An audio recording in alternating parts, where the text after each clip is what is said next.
అదే RTV app వార్తల్ని క్షణాల్లో చదివే అవకాశం ఉంటుంది. ఒక న్యూస్ పేపర్, ఒక టెలివిజన్ ఛానల్ మీ చేతుల్లో ఎప్పుడూ ఉంటాయి. జగిత్యాల జిల్లాలో దారుణం చోటు చేసుకుంది. జగిత్యాల జిల్లా రాయకల్ మండల కేంద్రానికి చెందినటువంటి లక్ష్మీ నరసయ్య భూమిని అమ్ముతున్నాడని తన కొడుకే 8 చోట్ల తండ్రిపై కత్తితో దాడికి తెగబడడం జరిగింది.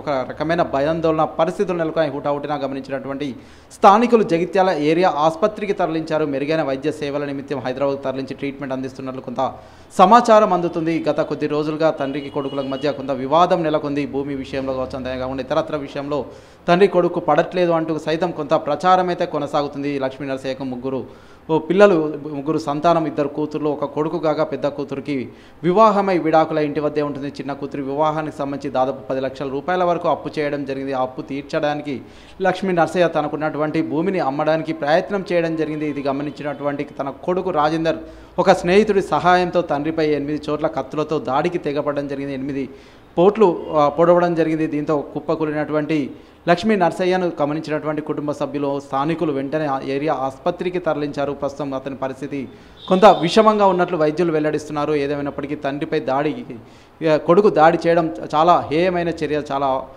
బాధాకరమనంటూ సైతం అక్కడ ఉన్నవారు చర్చించుకుంటున్న పరిస్థితి నెలకొంది. ఎందుకంటే పున్నామ నరకం నుండి కాపాడుతాడనుకున్నటువంటి కొడుకే తండ్రి పాలిట కాలి ఎముడుగా మారిన పరిస్థితి నెలకొంది. ప్రస్తుతం లక్ష్మీ నరసయ్య పరిస్థితి విషమంగా ఉంది.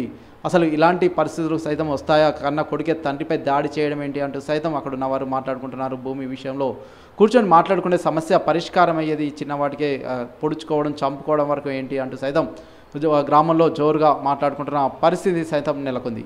Over to studio. ఇంకా ఎందుకు పొడిచిండు? నువ్వు అమ్ముకున్నావా? ఎన్ని ఎకరాలు అమ్మినావే? 10 గుంటలు అమ్ముకున్నావా అని ఎవరు ఓడిచారు? ఏం పేరు?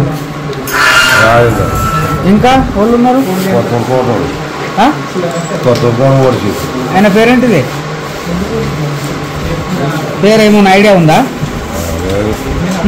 మరిన్ని వీడియోస్ కోసం ఛానల్ ని సబ్స్క్రైబ్ చేయండి. లేటెస్ట్ అప్డేట్స్ కోసం వాట్సాప్ ఛానల్ ని ఫాలో అవ్వండి. ఆ లింక్ డిస్క్రిప్షన్ లో ఉంది.